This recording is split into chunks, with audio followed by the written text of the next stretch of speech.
Si estos videos son una bendición para usted y si me quiere apoyar, ingrese a mi página de Patreon. Solamente $5 al mes me ayuda mucho. Y también mis libros están de venta en amazon.com. Los vínculos están en la descripción. Gracias, hermanos. Santiago capítulo 4.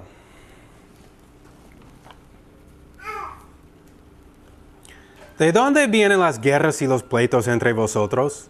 ¿No es de vuestras concupiscencias, las cuales combaten en vuestros miembros? Codiciáis y no tenéis. Matéis y ardéis de envidia, y no podéis alcanzar. Combatís y guerréis, y no tenéis, porque no pedís. Pedís y no recibís, porque pedís mal, para gastar en vuestros deleites. Adúlteros y adúlteras, ¿no sabéis que la amistad del mundo es enemistad contra Dios?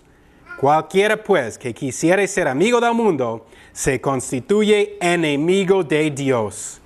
¿Pensáis que la Escritura dice en vano, el Espíritu que mora en nosotros codicia para envidia? Mas Él da mayor gracia.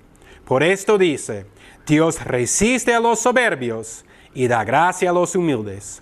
Someteos pues a Dios, resistid al diablo y huirá de vosotros. Acercaos a Dios y Él se acercará a vosotros. Pecadores, limpiad vuestras manos, y vosotros de doble ánimo, purificad vuestros corazones. Afligíos y lamentad y orad. Vuestra risa se convierte en lloro, y vuestro gozo en tristeza. Humillaos delante del Señor, y Él os exaltará.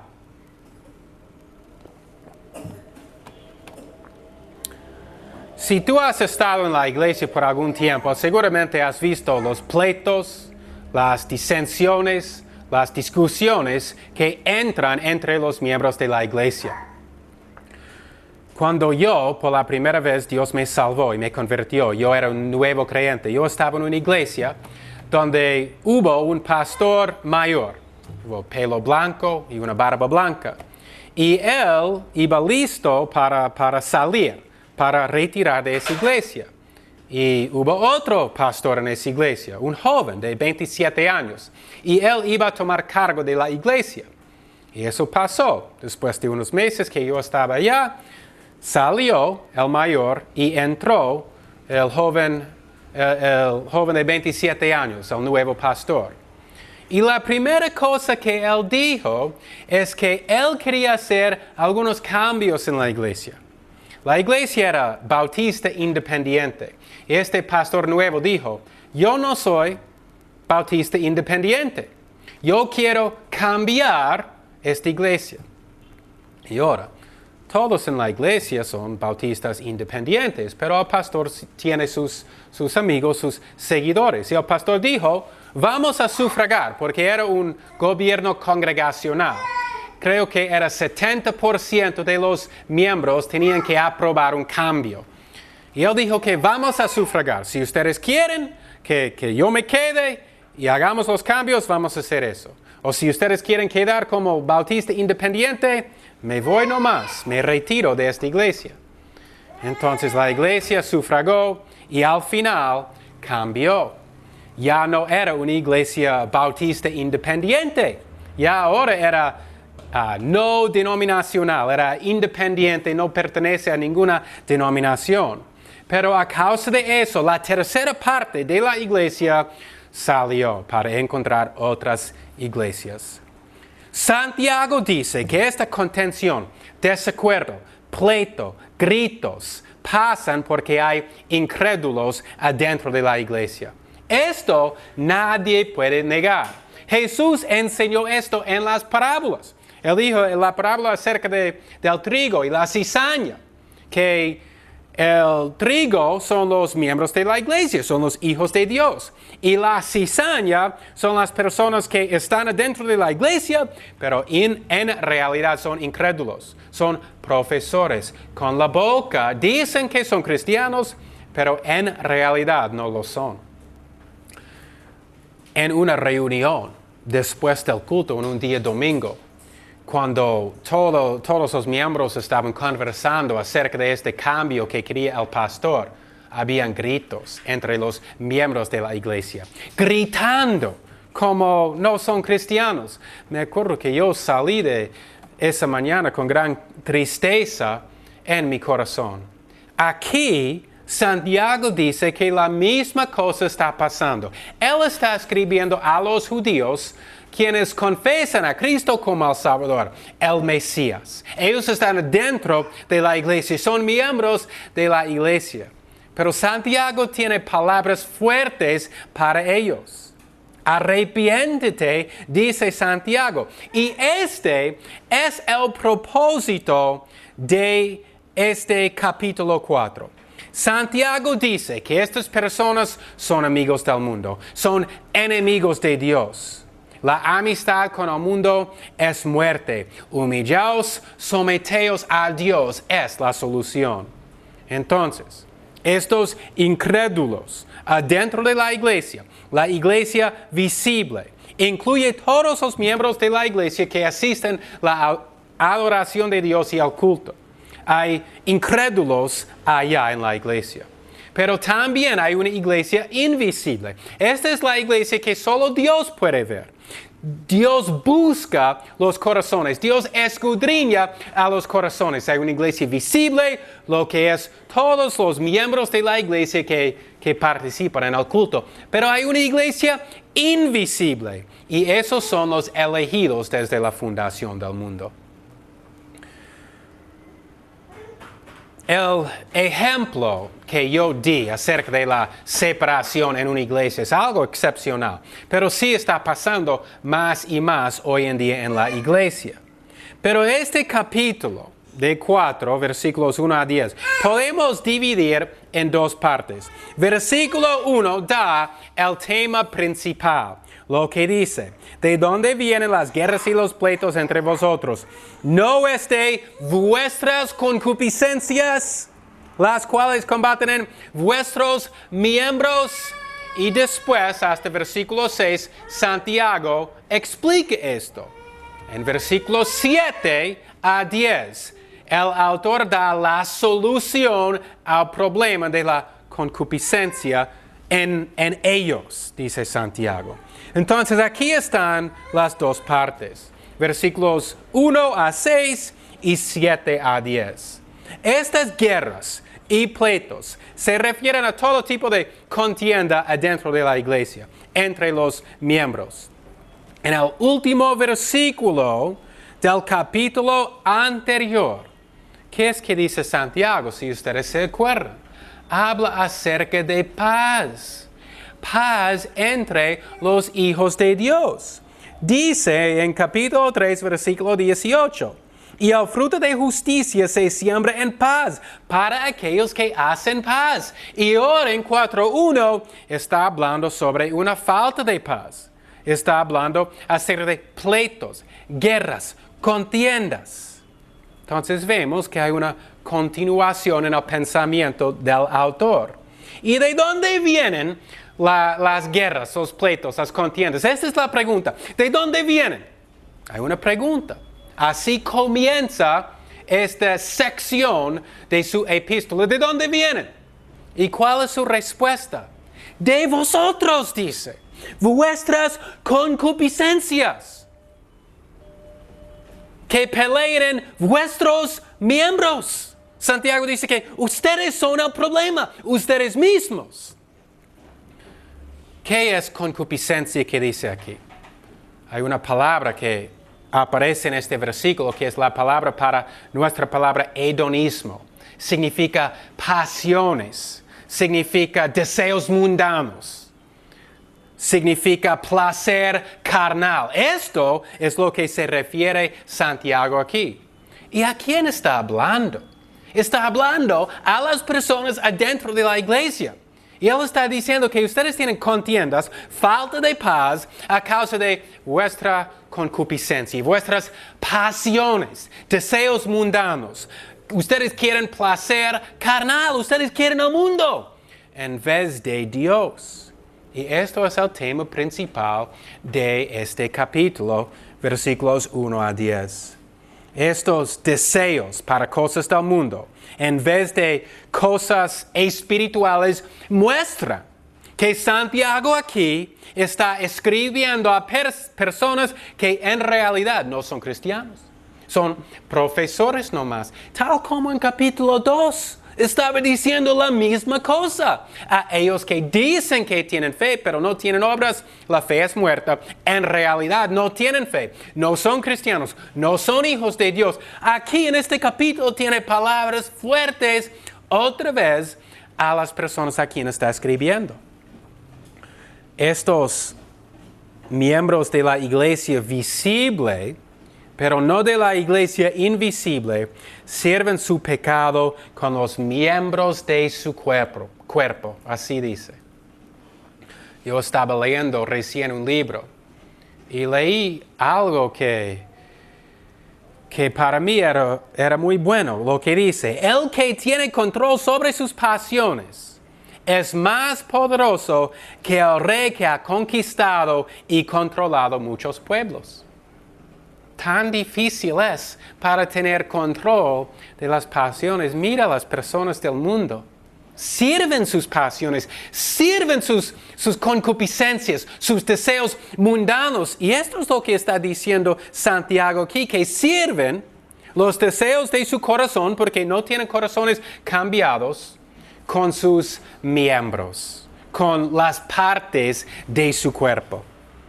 No debería ser así. Mira lo que dice la Biblia sobre la iglesia en el libro de Juan, capítulo 13. Juan 13, 34 y 35. Un mandamiento nuevo os doy, que os améis unos a otros, que como yo os he amado, así también os améis unos a otros.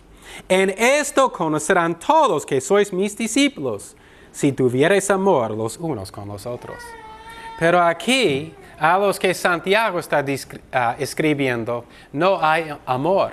Hay contiendas, hay pleitos, hay discusiones, hay rencor, pero no hay paz entre ellos. Filipenses 1:27 también habla acerca de los hijos de Dios y los miembros de la iglesia. Filipenses 1:27 dice: solamente que os comportéis como es digno del evangelio de Cristo, para que ya sea que vaya a veros, o que esté ausente, oiga de vosotros que estáis firmes en un mismo espíritu, unánimes, combatiendo juntos por la fe del evangelio. Pero aquí, esto no es lo que vemos. Estas personas quieren cumplir los deseos mundanos de su corazón.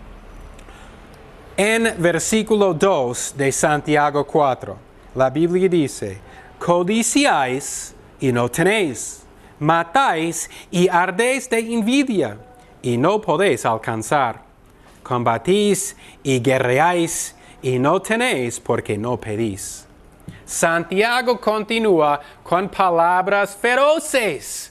Codiciar significa que con todo el corazón, según las pasiones que obran adentro y agitan los miembros para actuar, la persona lucha para tener y tener más.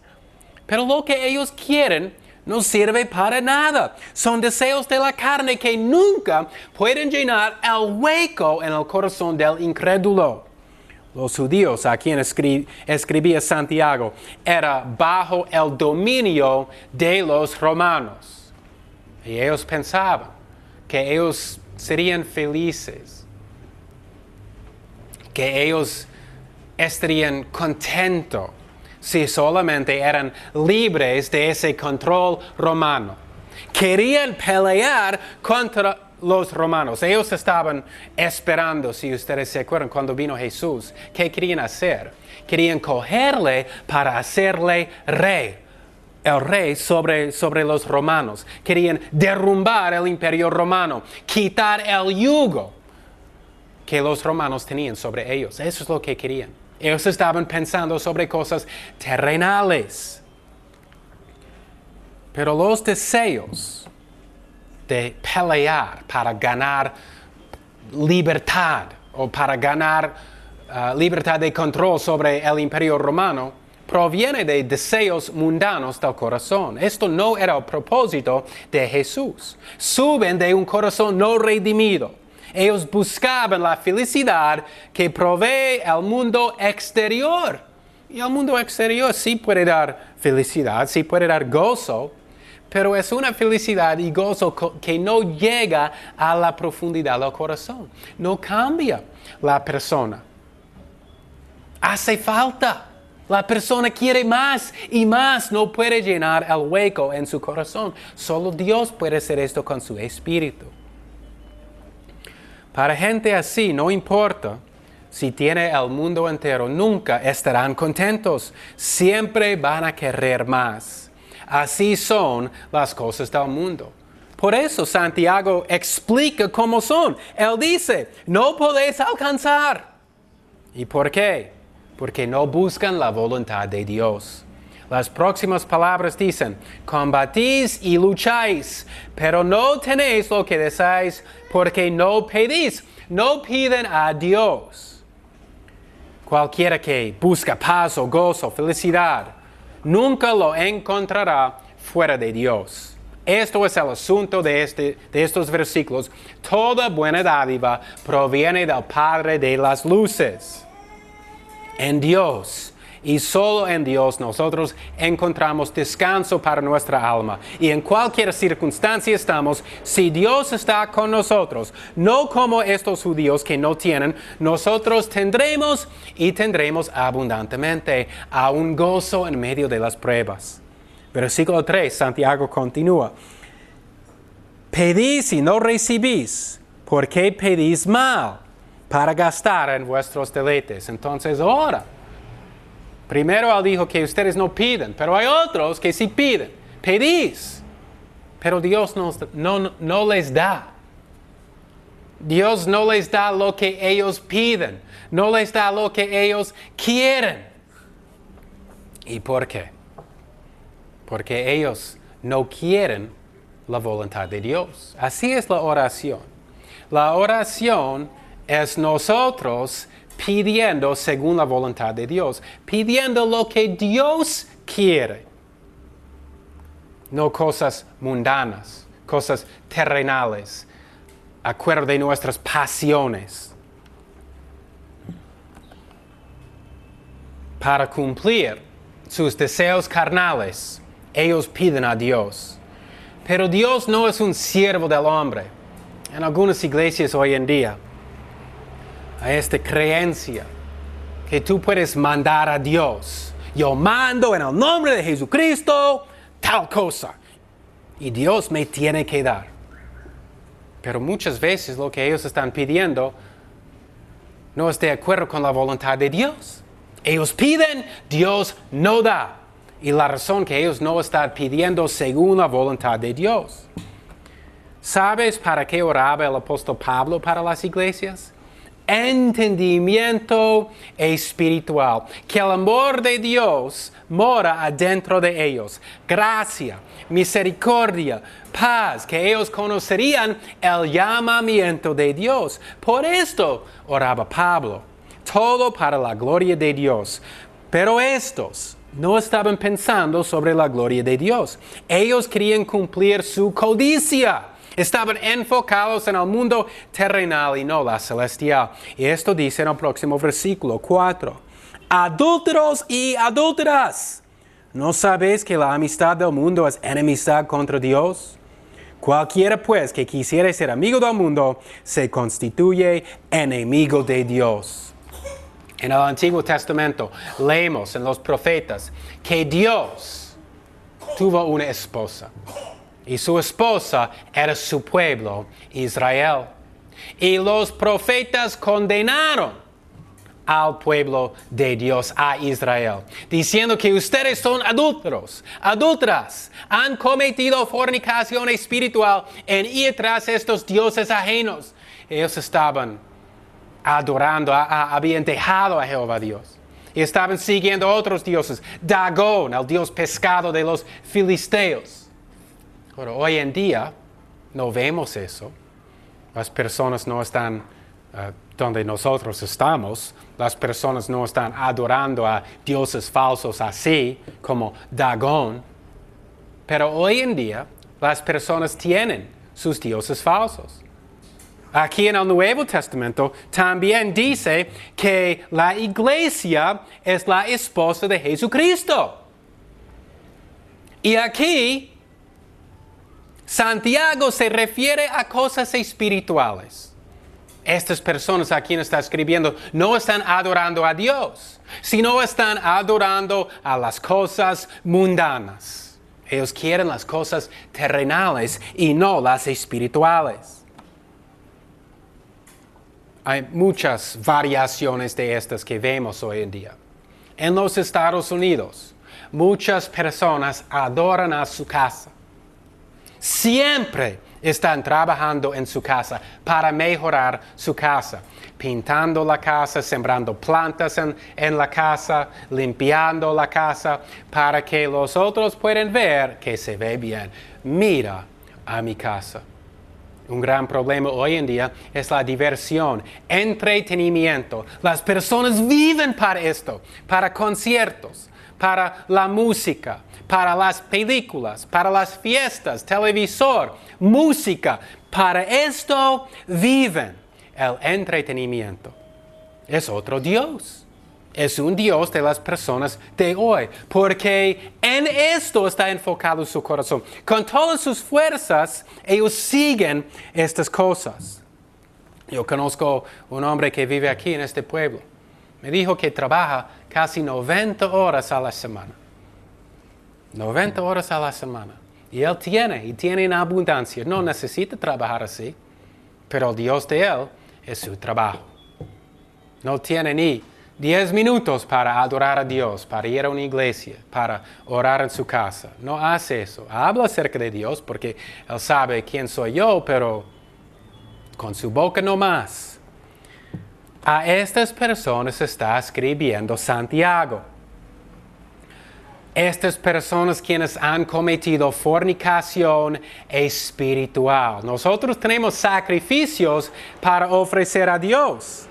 En Salmo 51 leemos acerca de esto. Lo que dice: los sacrificios de Dios son el espíritu quebrantado. Nuestros sacrificios hoy en día son sacrificios espirituales. Corazón quebrantado, humillados, dice Santiago, de esto está hablando. Pero vamos a llegar allá. Aquí dice en Santiago 4:4, cualquiera pues que quisiera ser amigo del mundo, se constituye enemigo de Dios. Amigo del mundo. Esto es el problema de estas personas, que están buscando las cosas del mundo en vez de las cosas espirituales. Mundo aquí, el mundo en la Biblia tiene muchas definiciones, por lo menos 5, tal vez más. Aquí mundo se refiere al sistema malvado, lo que es contra Dios. Satanás es el príncipe de este sistema. Este mundo no es nuestro hogar. Es falta de sabiduría para desear las cosas del mundo. No nos sirven, solo agradan la carne. No las podemos llevar cuando morimos. ¿Para qué sirven si no nos ayudan en cosas eternas? Las cosas del mundo, la amistad con el mundo es enemistad contra Dios. El apóstol Pablo dice, por eso, renueva la mente, renueva el entendimiento. Esta es la manera para tener victoria contra los deseos mundanos. La gente que pasan todo su tiempo buscando estas cosas, que son amigos del mundo, les gustan lo que el mundo tiene para ofrecerles. ¿Qué dice Santiago? Dice que son enemigos de Dios. La Escritura dice que Abraham era un amigo de Dios. Pero sobre estos está la ira de Dios. Y estar un enemigo de Dios ciertamente es estar en una batalla imposible para ganar. La Biblia dice en Salmos 5:5, Dios aborrece a todos los que hacen iniquidad. Aquí Santiago dice que ser un amigo del mundo es ser un enemigo de Dios. Es posible que no es correcto para decir que Dios ama a todas las personas. Tenemos que ver en la interpretación de del encuentro con Jesús y el joven rico, porque dice que Jesús le amó y que se fue siendo incrédulo. Pero el asunto es que hay una guerra. Hay amigos de Dios, hay enemigos de Dios. Y aquí Santiago condena a estos judíos dentro de la iglesia que profesan con su boca que son hijos de Dios. Ustedes son adúlteros y adúlteras, quieren las cosas del mundo en vez de las cosas de Dios. En versículo 5 él dice, ¿pensáis que la Escritura dice en vano? El espíritu que mora en nosotros codicia para envidia. Ahora, este es un versículo difícil de traducir del griego y hay desacuerdos sobre la interpretación, su significado. John MacArthur dice que el Espíritu no se refiere al Espíritu Santo, no debería tener mayúscula. Él dice que habla sobre el espíritu de un incrédulo, cual siempre está inclinado a la maldad. Esto es verdad que el espíritu del incrédulo está inclinado a la maldad. Pero aquí parece que los traductores están correctos que se refiere al Espíritu Santo. Martin Lloyd Jones dice que sí se refiere al Espíritu Santo e interpreta el versículo que el Espíritu Santo anhela nuestra santificación, nuestra santidad. Él quiere que seamos santos, está celoso para nuestro bien.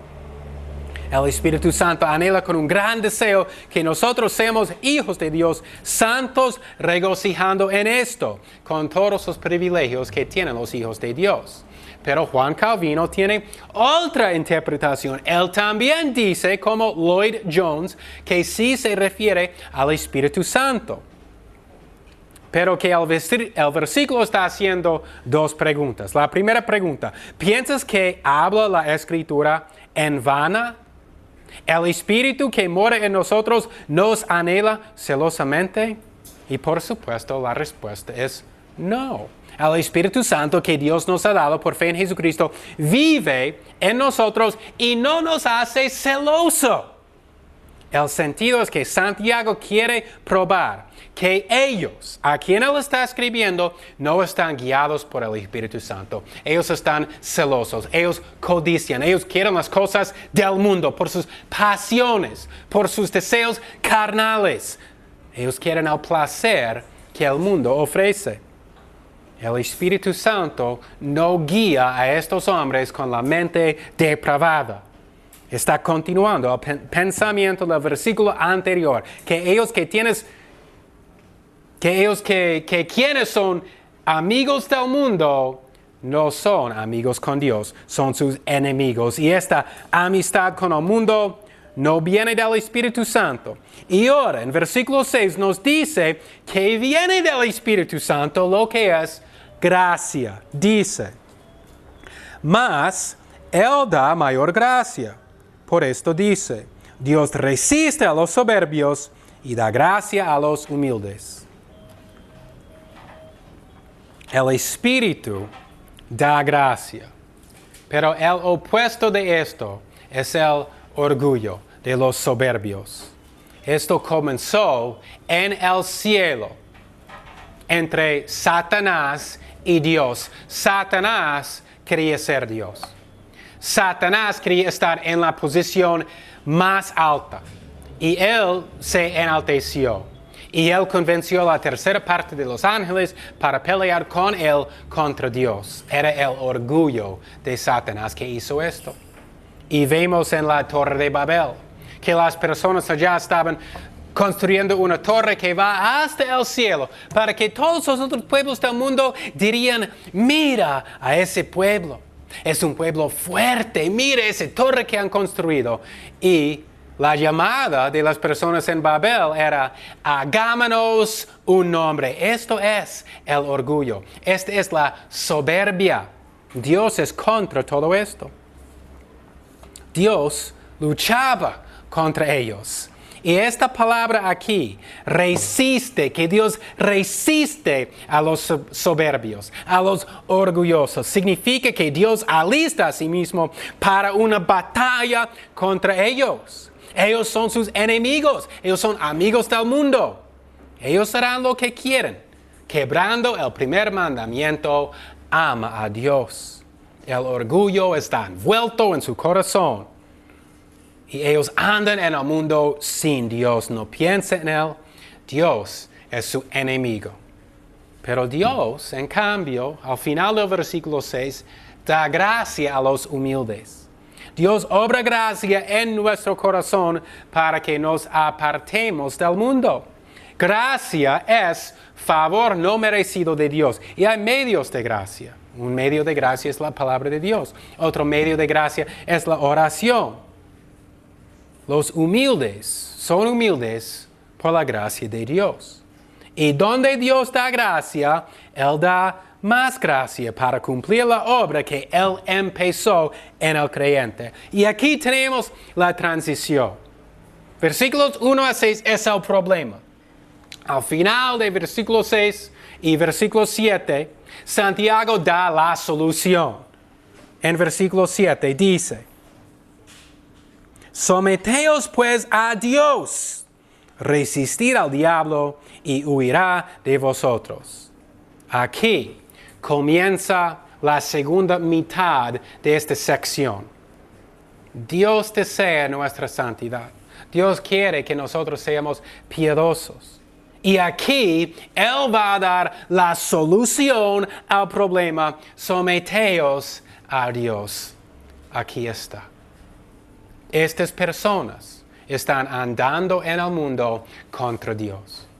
Ellos quieren seguir los deseos de sus propios corazones, su propia voluntad en vez de la voluntad de Dios, en vez de las cosas espirituales. Ellos buscan las cosas carnales. Ellos no pueden dominar sus pasiones. Las pasiones de ellos tienen control de ellos. Es un gran problema. Pero aquí está la solución: someteos a Dios. Haga lo que Dios quiere. Esta es la humildad. Es el opuesto del orgullo. Los humildes son opuestos a los soberbios. Para someterse a Dios significa que estamos bajo Dios, sujeto a sus órdenes. La palabra se utiliza para soldados bajo un capitán, bajo la autoridad del capitán. Y esto debería ser el pensamiento de los creyentes para hacer la voluntad de Dios. Dios es nuestro amigo.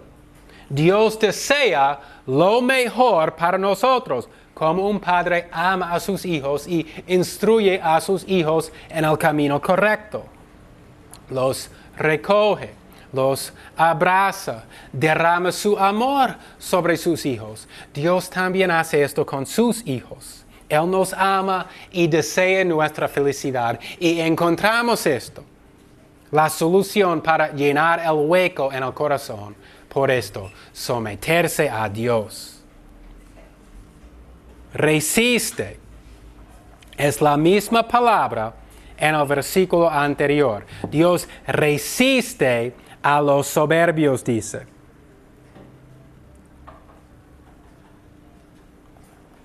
Aquí está diciendo en versículo 7, resistir al diablo. Es otro mandamiento. Resistir al diablo y huirá de vosotros.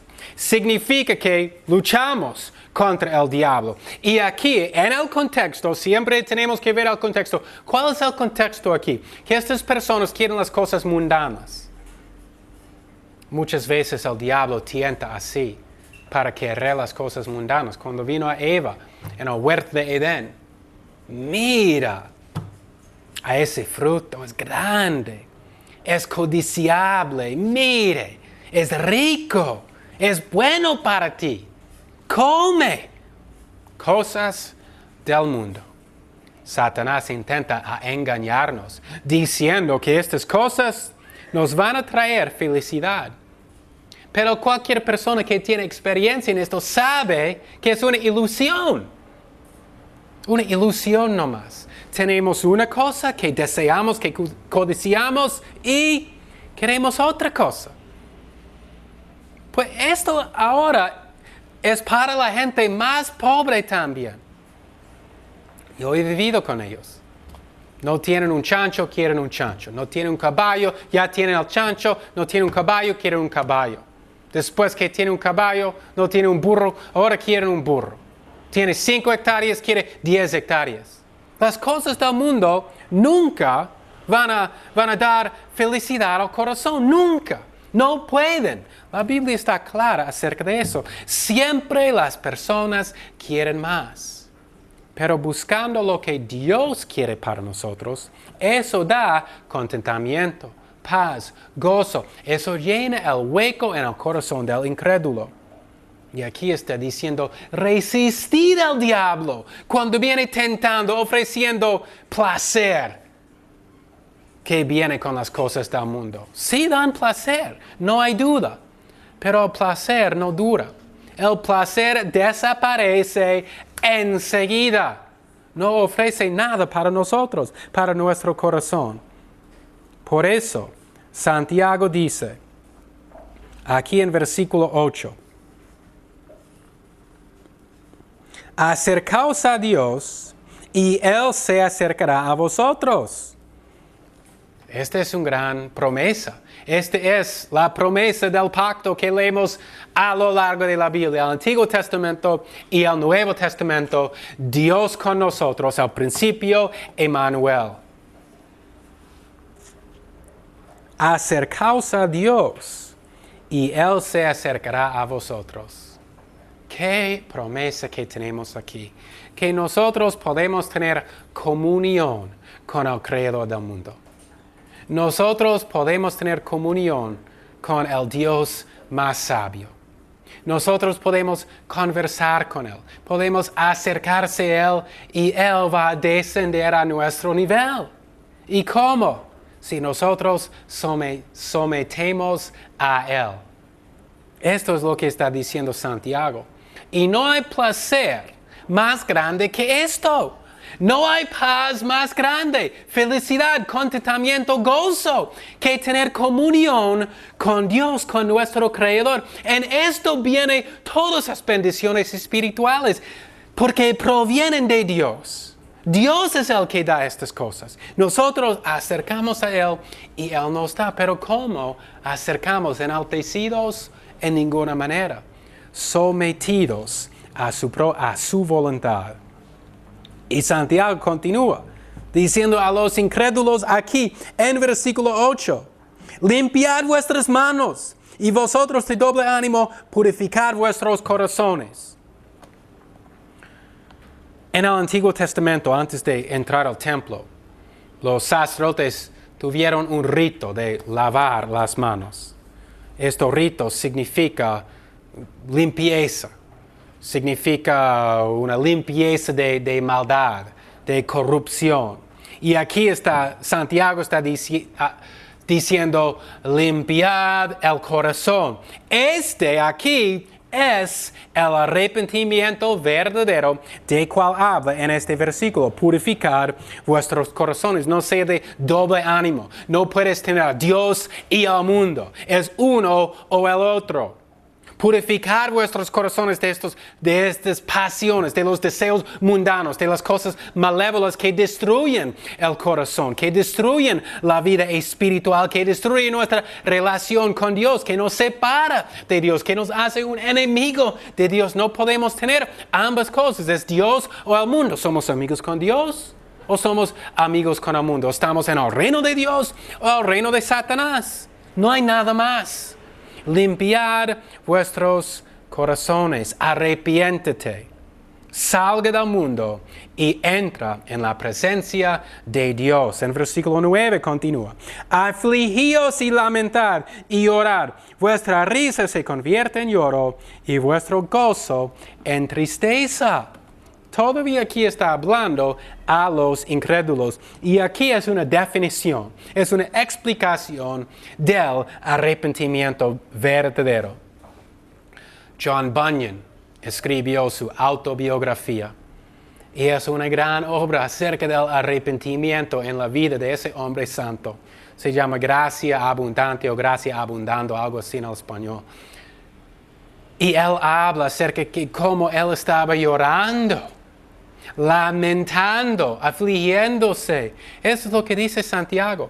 Este es el arrepentimiento de malas obras. Es llorar. Como dice en Salmo 51, es el corazón contrito y humillado. Esto es lo que Dios quiere. Este es el sacrificio espiritual del cristiano en el nuevo pacto. Aquí son 3 verbos: afligíos, lamentar, llorar, que describen el corazón quebrantado y el arrepentimiento verdadero. La risa se refiere a la persona que no piensa en la vida venidera, no piensa en la muerte, en el cielo y en el infierno, no piensa en Dios. Su enfoque está en los placeres de este mundo temporal. El destino de él es sufrimiento en el fuego que nunca se apaga, donde el gusano de ellos no se muere. Santiago está diciendo: arrepiéntete, hombre necio, y Dios te dará perdón. Versículo 10. La solución al problema dado en versículo 1. Someteos, leemos en versículo 7, y otra vez aquí en versículo 10, lo que dice: humillaos delante del Señor, y Él os exaltará. Hay 9 mandamientos en los versículos anteriores, y todos están resumidos en este: humillaos. La palabra griega se utiliza para derrumbar una montaña, para que quede en el mismo nivel, la superficie quede en el mismo nivel como lo que está alrededor. Esta es la humillación. Es al contrario a la soberbia y al orgullo. La humillación es arrodillarse delante de Dios, el soberano del universo, confesando nuestros pecados y pidiendo perdón. Entonces, es necesario tomar el hacha a la raíz de nuestro orgullo. Y Dios, cuando hacemos esto, nos exaltará. Todo está hecho por su gracia. Concluimos que ser un amigo de Dios es estar en una guerra contra Dios que nadie puede ganar. Ser un amigo del mundo es suicidio. La amistad del mundo está resumido en una mente que no piensa en Dios, sino busca el tesoro que ofrece este mundo. Las cosas que aumentan en este mundo según sus concupiscencias. Ahí está el problema, está en el corazón. Proviene de sus concupiscencias, de sus pasiones. Hedonismo es la palabra que nosotros tenemos en el español, de la palabra que aparece en versículo 1 de Santiago, capítulo 4.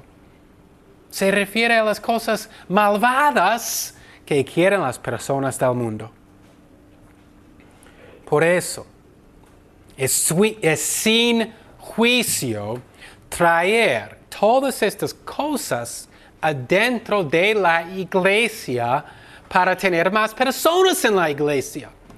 La iglesia tiene el mismo problema hoy en día que tenía en el primer siglo, cuando Santiago está escribiendo a los judíos. Muchas personas en las iglesias hoy en día quieren las cosas del mundo. ¿Y qué hacen los líderes de la iglesia? Les dan para tener más personas sentadas en las bancas. Es algo triste.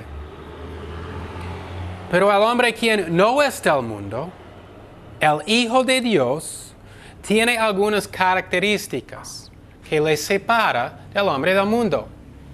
Salmo 1:1 es un buen ejemplo de esto. El Hijo de Dios no anda con la gente del mundo, no camina con ellos. El Hijo de Dios no se para en el camino conversando con las personas del mundo. Y el Hijo de Dios no se sienta en las casas de ellos conversando.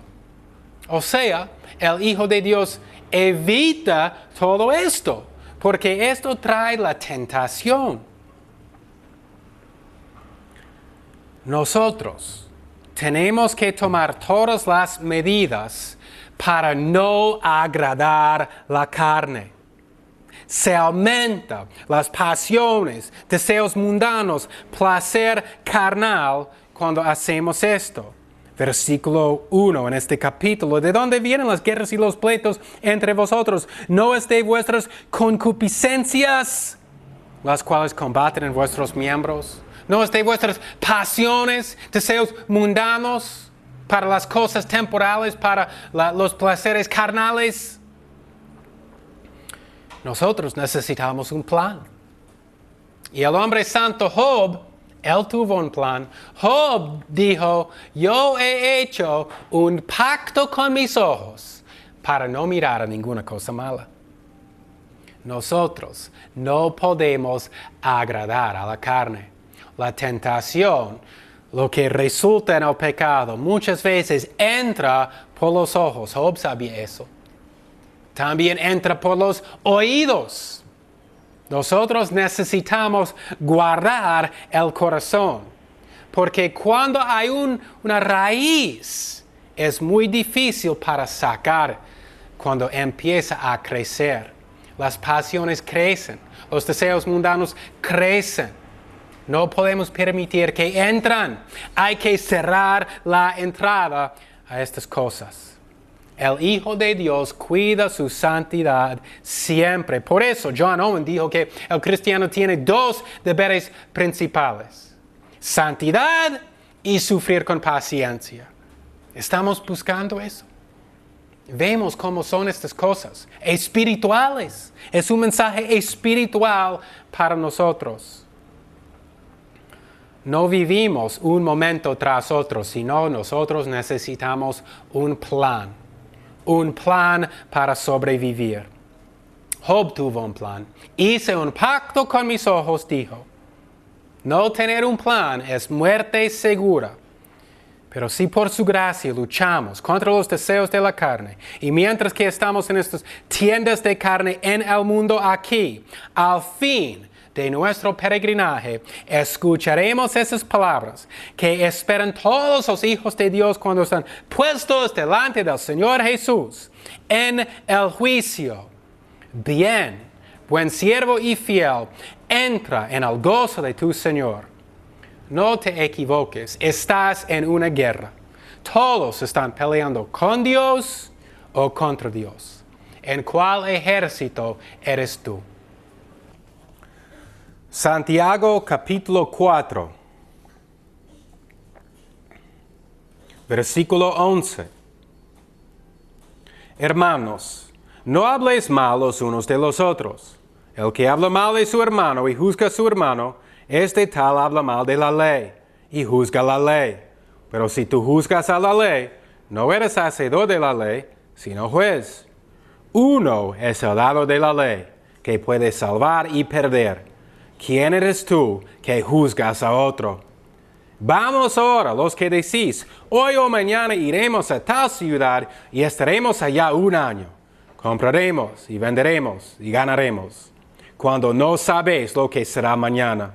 ¿Por qué? ¿Qué es vuestra vida? Ciertamente es un vapor que aparece por un poco de tiempo y luego se desvanece. En lugar de lo cual deberías decir, si el Señor quisiere, y si viviéremos, haremos esto o aquello. Mas ahora os jactáis en vuestras soberbias. Toda jactancia semejante es mala. Así que, al que sabe hacer lo bueno y no lo hace, le es pecado. Hay muchas maldades que suben al corazón del hombre, y no todos son iguales. No todos son igualmente vencidos. Algunos pecados son más difíciles de vencer que otros. Al inicio de nuestro peregrinaje cristiano, cuando nosotros nos convertimos por la primera vez y ya somos cristianos, cuando nosotros trasladamos del reino del diablo al reino de Dios, muchas veces enseguida tenemos victoria sobre pecados con que antes tuvimos problemas. Los pecados más graves o los pecados más grandes que la gente dice. Pero hay otros pecados que son más difíciles de vencer. otros pecados que demoran años para vencer, o para algunos toda la vida va a estar en una batalla contra estos pecados. Algunos pecados desaparecen inmediatamente, pero otros se quedan, son más difíciles de quitar. Murmurando, el fuego de la lengua y la iniquidad que sale de este miembro pequeño del cuerpo es un pecado con que muchos cristianos hacen una batalla toda la vida. Esta es una señal de un cristiano maduro. El que ha vencido este pecado, el que tiene control sobre la lengua. Es algo muy difícil para nosotros hacer. Es algo muy difícil para cerrar la boca y no decir palabras que no deberíamos decir. Y no estoy hablando acerca de decir malas palabras. Eso, ningún cristiano debería tener problemas con eso. Pero hay otros. Nosotros quejamos, murmuramos, decimos cosas acerca de otras personas que no deberíamos decir. Piensa en la vez pasada que dijiste algo malo sobre otro. Y ahora vemos en el internet. Esto incluye cosas escritas ahora. Muchas personas en los comentarios en el internet se quejan o murmuran o dicen cosas malas acerca de otros cristianos. Cuando nosotros hacemos esto, nosotros estamos juzgando según nuestro propio juicio y no según la ley de Dios. Nuestra lengua habla según nuestro corazón. ¿Y qué es que dice el profeta Jeremías acerca del corazón? Es engañoso más que todas las cosas y perverso. ¿Quién lo conocerá? Nosotros necesitamos estar vigilando a nuestro corazón. Porque lo que está en el corazón, sin duda, va a salir de la boca. Si dejamos entrar basura, esto tendrá el efecto de envenenar a nuestro corazón como las pesticidas matan al césped verde. Y las maldades que dejamos entrar en nuestro corazón saldrá de nuestro cuerpo por este miembro pequeño, la lengua. Murmurando contra los hermanos, juzgando a los hermanos, es un pecado grave. Y hoy vamos a ver por qué. Esto es el opuesto de lo que dijo en versículo 10 del 4º capítulo. Humillaos delante del Señor. Es una continuación del tema anterior. Aquí en versículo 11 no cambia el tema, sino todo este capítulo es una continuación. Lo que Santiago dice, humillaos delante del Señor. Dios resiste a los soberbios y da gracia a los humildes. Esta es una característica, una virtud de los cristianos, ser humilde. Y cuando nosotros somos humildes, Dios nos da gracia. Pero el opuesto de esto es el soberbio. Y cuando hacemos esto, Dios es contra nosotros. Dios nos resiste. En versículo 11. Leemos, hermanos, no habléis mal los unos de los otros. El que habla mal de su hermano y juzga a su hermano, este tal habla mal de la ley y juzga la ley. Pero si tú juzgas a la ley, no eres hacedor de la ley, sino juez. Aquí tenemos un mandamiento imperativo. No murmuréis contra los hermanos de la iglesia. La palabra significa calumniar, difamar, cual es prohibido por algunas razones. Pero primero, vamos a explicar lo que Santiago no está diciendo aquí. Aquí Santiago no está diciendo no condenar el pecado. El pecado siempre debería ser condenado. Nosotros deberíamos hablar con nuestros hermanos cuando andan mal. Y Jesús nos da la manera para hacer esto en Mateo capítulo 18. Primero, si nosotros vemos que nuestro hermano está en pecado, nos acercamos a esa persona y explicamos, hermano, estás mal en esta área. Y por esta razón estás mal. Hay que arrepentirse de este pecado. Arrepiéntete. Sigue a Dios. Cambia tu portamiento.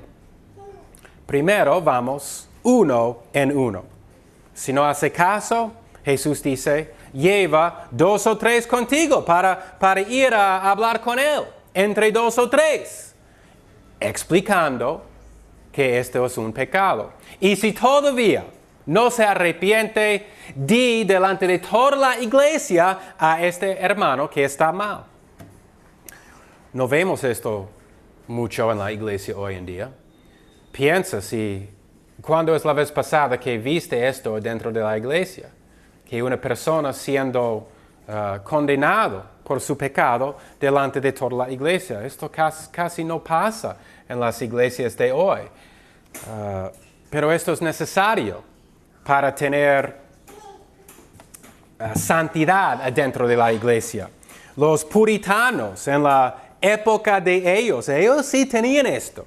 Ellos tenían una silla en que el pecador, el cristiano, el hermano en Cristo, tuvo que sentarse en esta silla. En esa época las personas no evitaron la iglesia. Ahora, si eso pasa, probablemente la persona ya no va a asistir a la iglesia o va a cambiar de iglesia. Va a buscar otra iglesia para asistir. Antes no era así. Antes, si una persona andaba mal, la iglesia le llamó a sentarse en esta silla aparte. ¿Y para qué? Para traer arrepentimiento. Este es el propósito de todo esto, de todo castigo. Es para traer arrepentimiento a la persona. Para que la persona, y si no se arrepiente, ¿cuál más dice el apóstol Pablo en Corintios? Que no podemos ni comer con esta persona en la iglesia. Sí se puede reunir, pero si hay una cena entre los hermanos de la iglesia, esta persona no puede participar. Hay que separarse de esta persona mientras que anda mal. Pero vamos a regresar al tema de lo que está diciendo Santiago, porque él no se trata de esto aquí. Lo que dice Santiago es juzgar fuera de la ley de Dios. Es poner nuestras propias leyes, lo que Dios no ha puesto. Es construir cerramientos, diciendo que tú no puedes hacer tal cosa.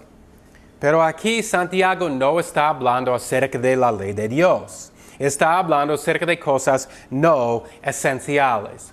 Hay 3 partes de la ley. Tenemos la ley moral, lo que son los 10 mandamientos. Y Jesús nos explicó que es mucho más profundo que la letra, que las palabras exactas. Sino, estas palabras son palabras espirituales. La ley tiene un aspecto espiritual. La ley es espiritual. Y la ley también tiene su aspecto moral, tiene su aspecto judicial, lo que era la ley de Israel en el tiempo del Antiguo Testamento. Las leyes de ellos. ¿Qué dijo Dios para ellos? Que si hay un joven desobediente, ¿qué era necesario hacer con un joven desobediente? Era borracho. Era desobediente, no hacía caso a sus padres. ¿Qué era necesario hacer? Llevar a los padres.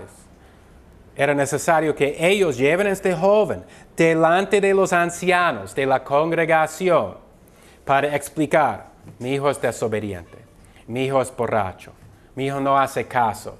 Y los ancianos y el pueblo de Israel le mataron. El pueblo de Israel le apedrearon. Esto era una ley judicial de Israel. Pero hay otra ley, una ley ceremonial. La ley judicial y la ley ceremonial ya no existe. La ley ceremonial era, por ejemplo, no comer ciertas cosas. Había una ley de comida, si leemos el Antiguo Testamento. Los judíos no podían comer chancho. Los judíos no podían comer langosta, cangrejo. No podían comer ciertos animales. Esa ley ya no existe. El apóstol Pablo habla acerca de esto en Romanos capítulo 14. Antes que Cristo vino, había leyes acerca de esto. Cristo murió, resucitó, ascendió. Estas leyes ya no existen, la ley ceremonial. Y en Romanos capítulo 14 había discusiones en la iglesia de Roma acerca de qué pueden comer las personas y qué no pueden comer. Algunos pensaban que era prohibido comer algunas carnes.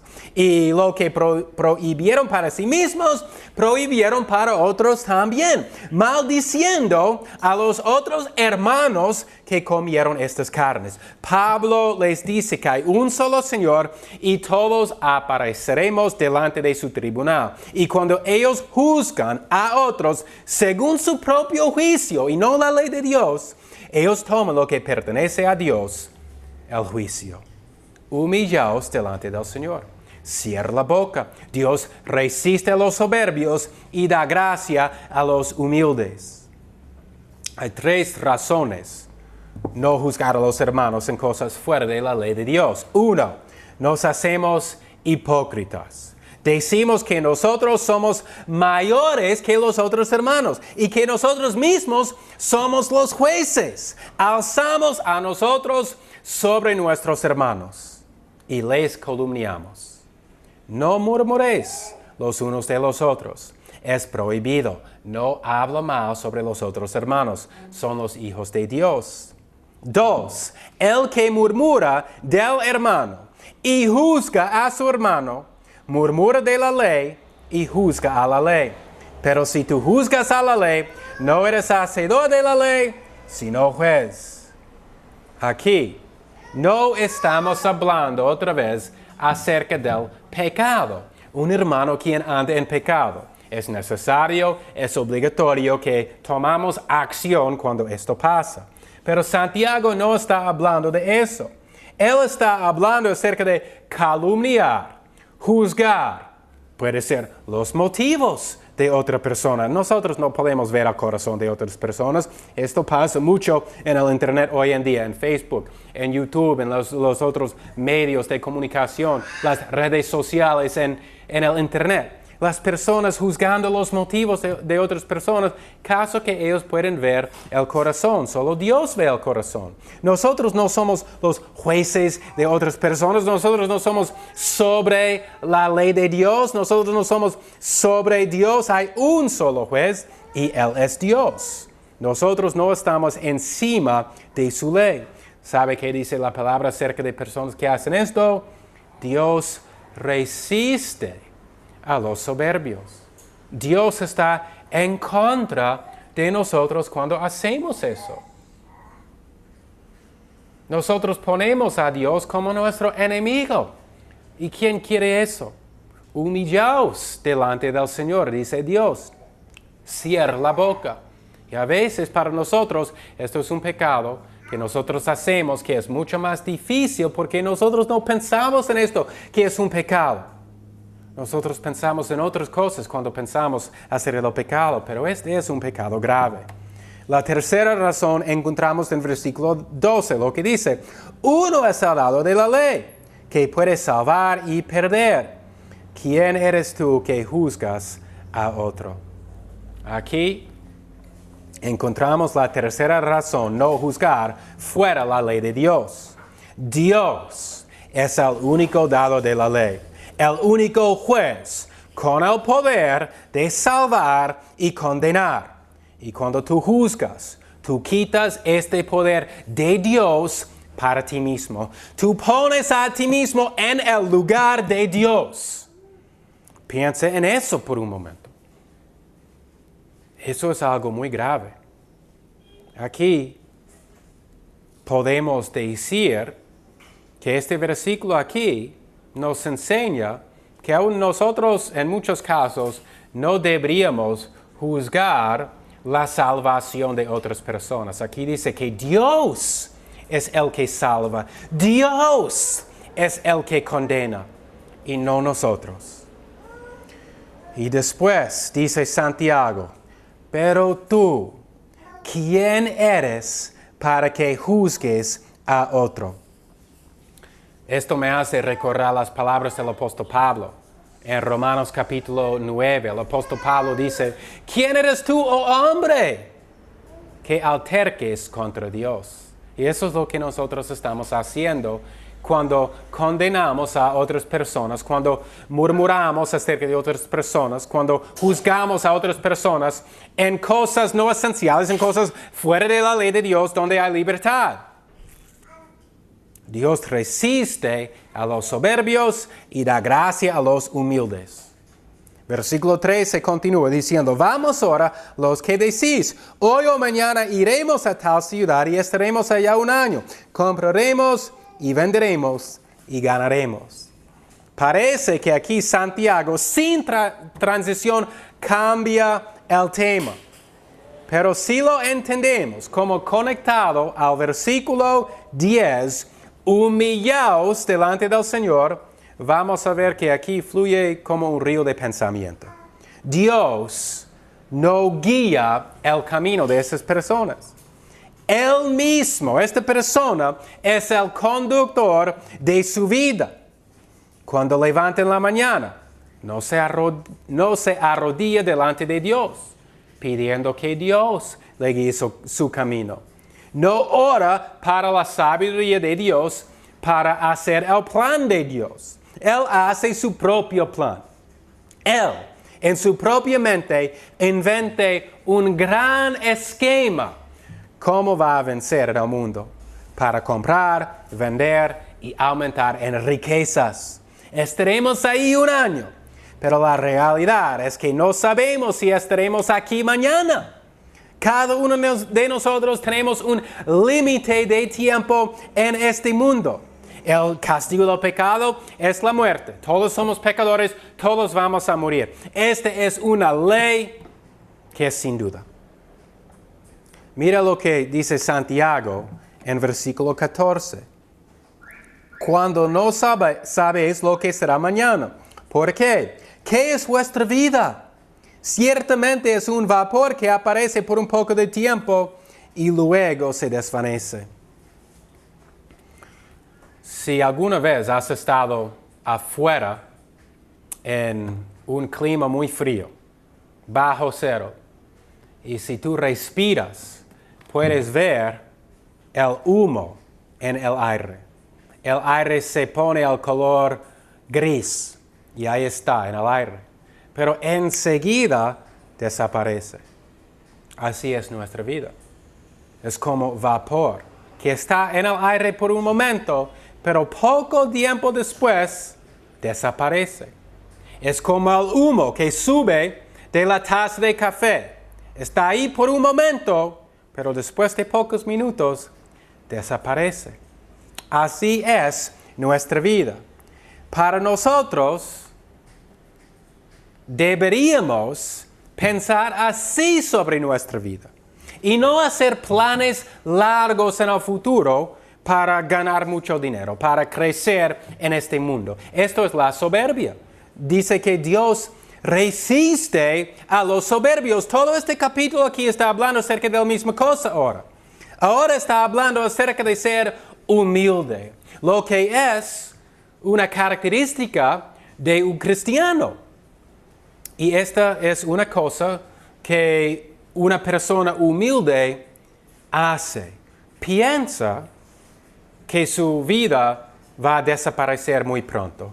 Piensa que él es un peregrino en este mundo. Piensa que este mundo no es su hogar. Entonces no debería estar pensando en las cosas materiales. En las cosas de este mundo. Me voy allá, voy a estar un año, voy a poner un negocio, voy a ganar tanta plata. Después voy a hacer otra cosa. Dios dice que nuestra meditación, nuestros pensamientos debería ser en las cosas espirituales. Busca primero el reino de Dios, la justicia. Todas estas cosas os serán añadidas, dice Dios. Con nuestro pan del día, con un techo sobre nuestra cabeza, nosotros deberíamos ser contentos. En versículo 15, Santiago continúa. En lugar de lo cual deberíais decir, si el Señor quisiere, y si viviéremos, haremos esto o aquello. Entonces no es prohibido para hacer planes acerca del futuro, sino lo que es prohibido es hacer los planes fuera de la voluntad de Dios.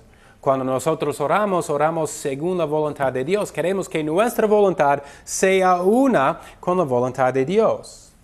Todos los días en las noticias vemos que la gente se muere.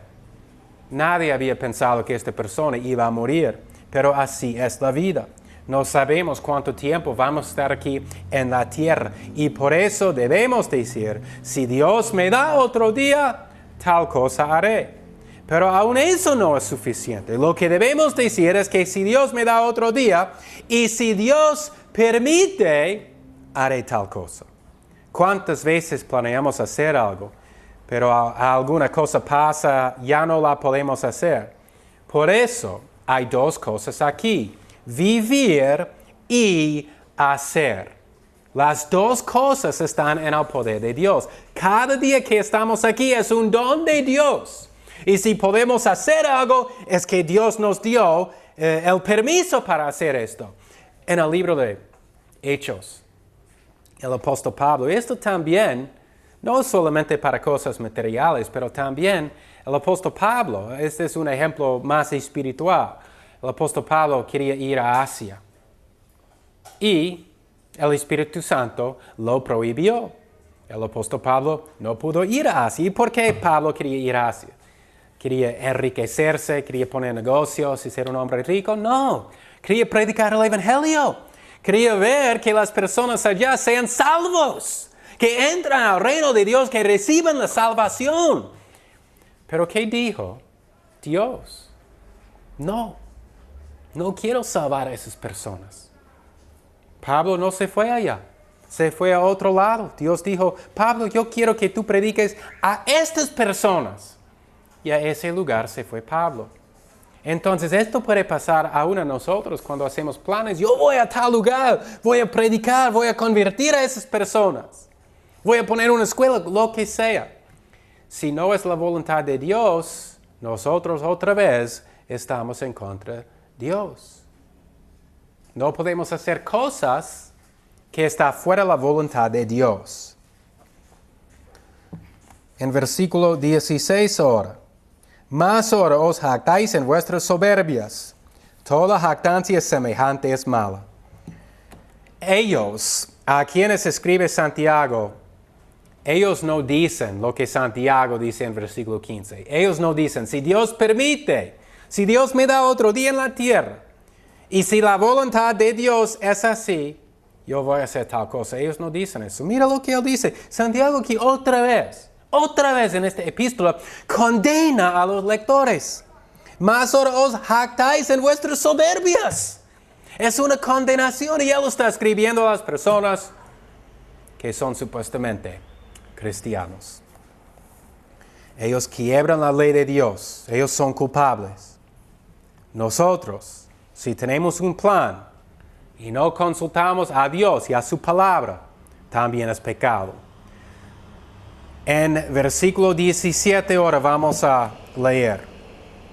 Dice, así que al que sabe hacer lo bueno y no lo hace, le es pecado.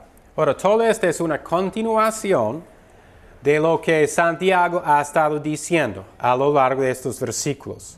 Es una continuación. Santiago dice que ellos tenían conocimiento de Dios. Ellos saben lo que Dios quiere. Ellos tienen los predicadores. Ellos han escuchado la palabra. Ellos han escuchado las escrituras. Entonces ellos tienen conocimiento de Dios.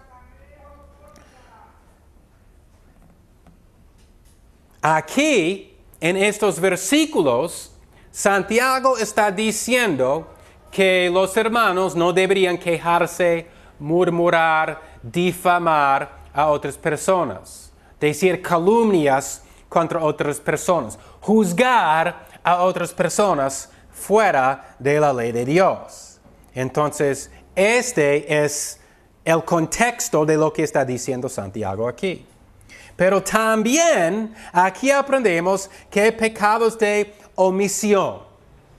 La definición del pecado es la falta de conformidad con la ley de Dios o la transgresión de ella. Y ahora, La ley de Dios está escrita en nuestros corazones. La primera tabla de la ley, de los 10 mandamientos 1 a 4, lo que está resumido en una sola cosa: ama a Dios con todo tu corazón, con todas tus fuerzas, con toda tu mente. Y en la segunda tabla de la ley, mandamientos 5 a 10 es: ama a tu prójimo como a ti mismo. En esto es toda la ley de Dios. Ama a Dios, ama a tu prójimo. No hacer esto es pecado. Por eso aquí Santiago habla a ellos quienes hacen sus planes sin pensar en Dios. Ellos no aman a Dios con todo su corazón. Quiebran la ley, son culpables. Y nosotros, si hacemos un plan sin consultar a Dios, sin meditar, sin decir: si Dios quiere, yo voy a hacer tal cosa, también estamos culpables como estas personas a quien está escribiendo Santiago. Si tenemos la oportunidad de hacer bien a alguien y no lo hacemos, es pecado. Esto incluye a otras personas. Aquí, o en Gálatas 5:10, el apóstol Pablo escribió a la iglesia en Gálatas que ellos deberían hacer bien a los que están fuera de la iglesia, pero también mayormente a los que están adentro de la iglesia. Este pecado de omisión nos enseña que nosotros necesitamos estar diligentes en nuestro peregrinaje. Porque el pecado de omisión es no amar a Dios, es no hacer tal cosa, no amar a Dios con todo el corazón, hacer nuestros propios planes sin pensar en Dios. Eso es no amar a Dios con todo el corazón. Decir que vamos a hacer algo sin pensar en Dios. Nosotros necesitamos vigilar nuestra alma. Y ahora, normalmente nosotros no pensamos acerca de estas cosas cuando pensamos en la santidad en nuestra vida. Muchos de nosotros luchamos para ser santos, pero ¿cuántas veces pensamos en estas cosas? De cual Santiago está hablando aquí, pecados de omisión. Este pecado de omisión nos enseña que necesitamos escudriñar a nuestro propio corazón. Es importante hacer esto. Deberíamos guardar este pensamiento. Y si hacemos esto, lo que aparece en el texto de hoy, si hacemos esto, será más fácil para vivir una vida santa, agradable delante de Dios. Y ¿qué es vuestra vida? Ciertamente es un vapor que aparece por poco tiempo y después desvanece. Para los jóvenes esto es difícil hacer. Para los jóvenes parece que tienen mucho tiempo para estar aquí en la tierra, que su vida nunca va a terminar. Pero cuando nosotros avanzamos un poco en la edad, vemos que los años vuelan, el tiempo desaparece. Entendemos mejor este versículo cuando avanzamos en la edad. Nuestra vida es como un vapor, desaparece enseguida. Nosotros no vamos a estar aquí mucho tiempo. Por esa razón, nosotros deberíamos estar pensando sobre nuestra santidad y no en las cosas de este mundo, sino en las cosas espirituales. Es para estas cosas en que nosotros vamos a recibir galardones eternos cuando estamos delante del tribunal de Cristo. Todos vamos a estar allá. Por eso, no deberíamos ponernos en la posición de Dios, murmurando contra nuestros hermanos, calumniando a ellos, estableciendo nuestras propias leyes según nuestro entendimiento, según nuestra propia mente. Este es ser soberbio. Y la Biblia dice muy claro en este capítulo algunas veces que Dios resiste a los soberbios y da gracia a los humildes, que nosotros seamos humildes. Oremos. Santiago capítulo 5, versículo 12. Mas por sobre todas las cosas, mis hermanos, no juréis, ni por el cielo, ni por la tierra, ni por ningún otro juramento, sino que vuestro sí sea sí y vuestro no sea no, para que no caigáis en condenación. ¿Está alguno afligido entre vosotros? Haga oración. ¿Está alguno alegre? Cante salmos. ¿Está alguno enfermo entre vosotros? Llame a los ancianos de la iglesia y oren por él, ungiéndole con aceite en el nombre del Señor. Y la oración de fe sanará al enfermo, y el Señor lo levantará. Y si hubiere cometido pecados, le serán perdonados. Confesaos vuestras faltas unos a otros, y rogad los unos por los otros, para que seáis sanados. La oración eficaz del justo puede mucho. Elías era hombre sujeto a pasiones semejantes a las nuestras, y oró fervientemente que no lloviese, y no llovió sobre la tierra por 3 años y 6 meses. Y otra vez oró, y el cielo dio lluvia, y la tierra produjo fruto. Hermanos, si alguno de vosotros errare de la verdad, y alguno le convirtiere, sepa que el que haga volver al pecador del error de su camino, salvará de muerte un alma, y cubrirá multitud de pecados.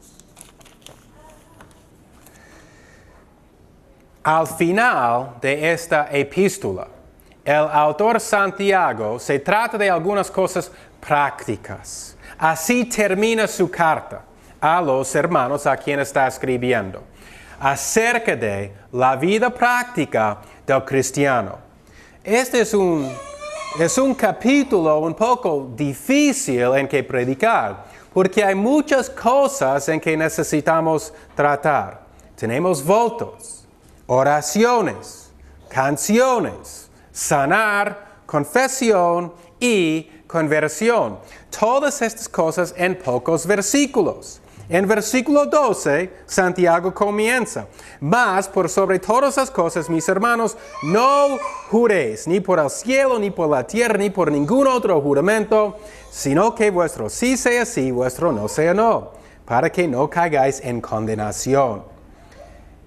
Santiago está escribiendo esto porque hubo problemas entre los judíos. Para ellos, no era contra sus convicciones para jurar en el nombre de Jerusalén, por ejemplo, o para jurar en su cabeza y al mismo tiempo mentir. Decir algo que no es verdadero.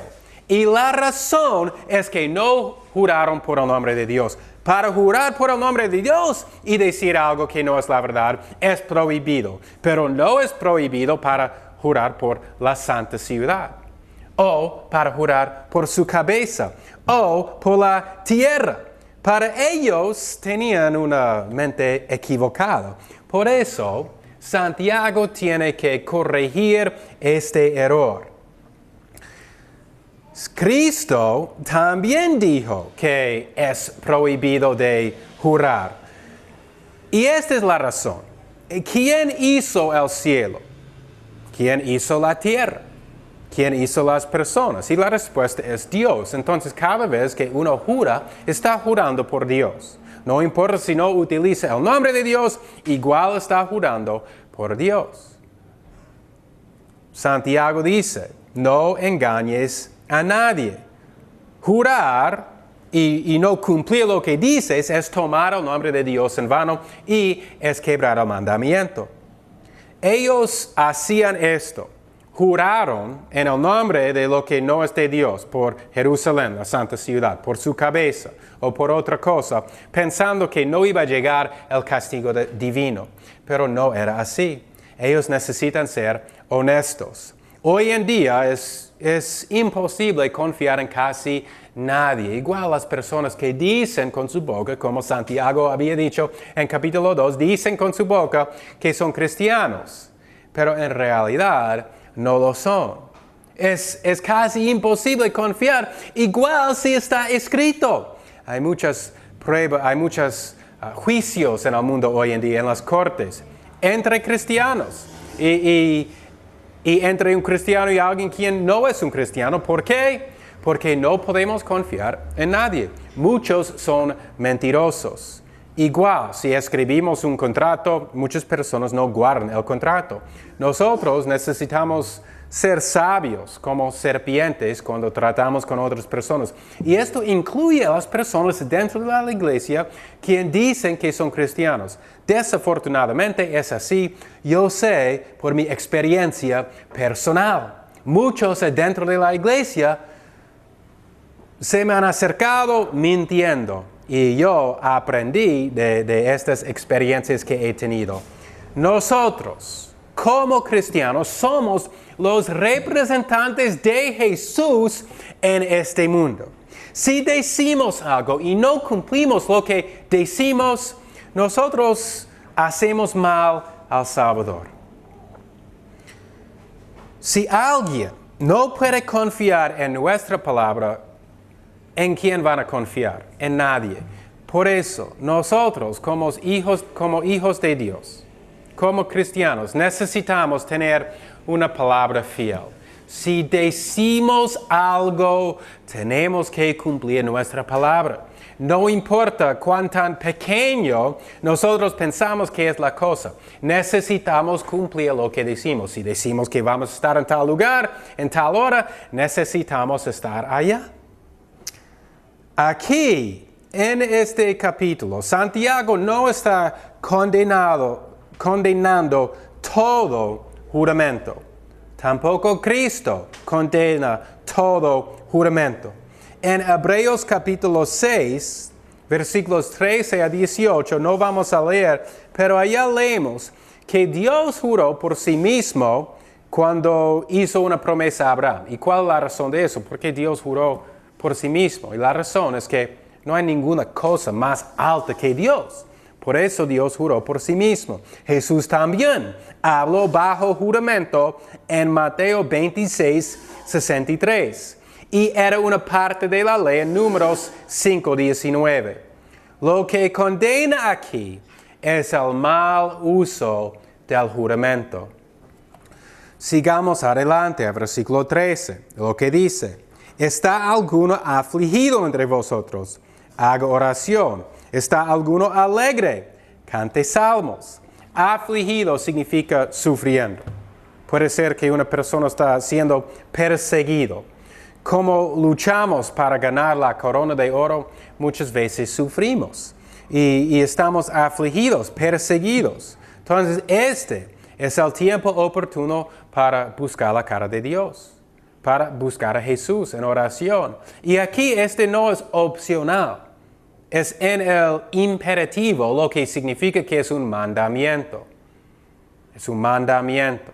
También cantar aquí, cante salmos, es otro mandamiento. Es algo obligatorio en la vida cristiana.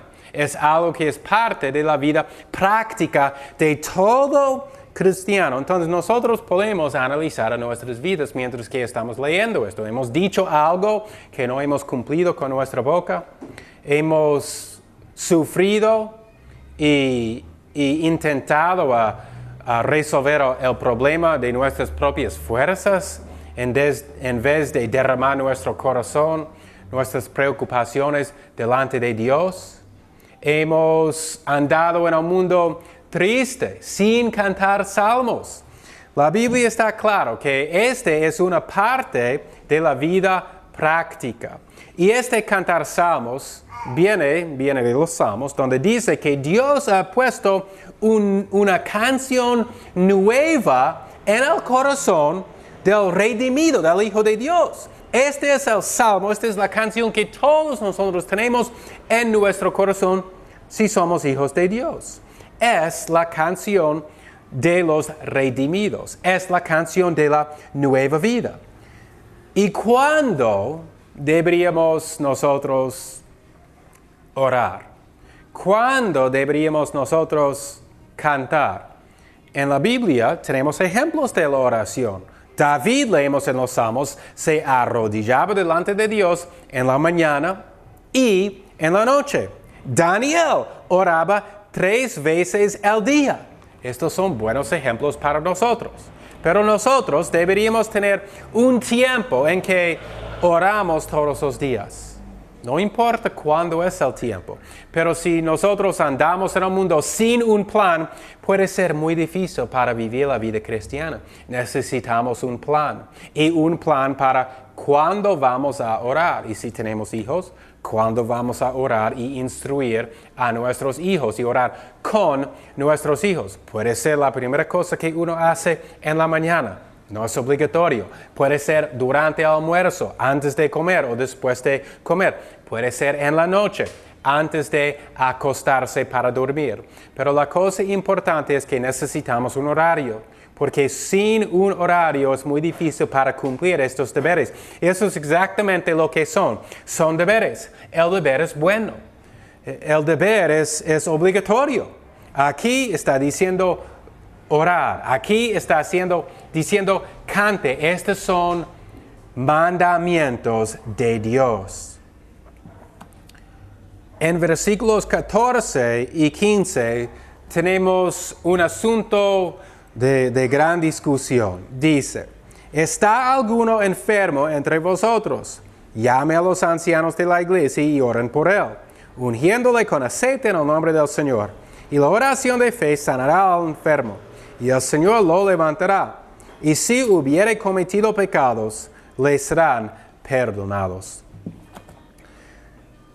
Aquí vemos algunas cosas, pero es una continuación. Santiago, otra vez, está diciendo las formas en que nosotros deberíamos vivir la vida cristiana. Es una vida práctica. Estas son algunas cosas que nosotros deberíamos hacer. Y él dice, aquí está alguien enfermo dentro de la iglesia. Alguien está enfermo. ¿Qué hay que hacer? Llamar a los ancianos. Esto no es el enfoque del pasaje, pero lo que vemos es que hay ancianos, plural, en la iglesia. No hay un solo pastor, sino hay varios. Anciano, obispo, pastor, es el mismo trabajo en el Nuevo Testamento. Y el apóstol Pablo en 1 Timoteo capítulo 3 nos da los requisitos para ser un pastor. ¿Qué es necesario para ser un pastor, para ser un obispo, para ser un anciano? Otra vez, es el mismo oficio. Hay un solo oficio del anciano. El anciano es el pastor, es el obispo. Estos términos en el Nuevo Testamento son intercambiables. Lo que no es intercambiable es el diácono. El diácono no tiene autoridad dentro de la iglesia para gobernar. El diácono es un siervo. Esa es la definición de la palabra diácono. Y en Hechos capítulo 6 vemos qué hace un diácono. Un diácono sirve. Este es su trabajo. Algunas iglesias hoy en día están gobernadas por diáconos. No es el modelo de la palabra de Dios. El modelo es que hay un grupo de ancianos. Y aquí alguien está enfermo. Entonces, ¿qué hacemos? Llamamos a los ancianos, un grupo de personas para orar por el enfermo. Esta costumbre de orar en un grupo muestra que ellos están delante de Dios. La oración por los hermanos de la iglesia no está limitada a la oración. Los ancianos están responsables para las almas y darán cuenta para la manera en que ellos cuidan los miembros de su iglesia. Entonces, esa es una gran responsabilidad. Los ancianos no solamente están orando por los miembros de la iglesia mientras uno está enfermo y ellos se congregan. Es su trabajo continuo, como el trabajo de un pastor. Es cuidar su rebaño, siempre cuidando las ovejas. Así es el trabajo del anciano. Entonces, ahora, llegamos a los asuntos de debate. Vemos las cosas prácticas. Lo que dice Santiago. Santiago dice, cumple tu palabra. Santiago dice, cante.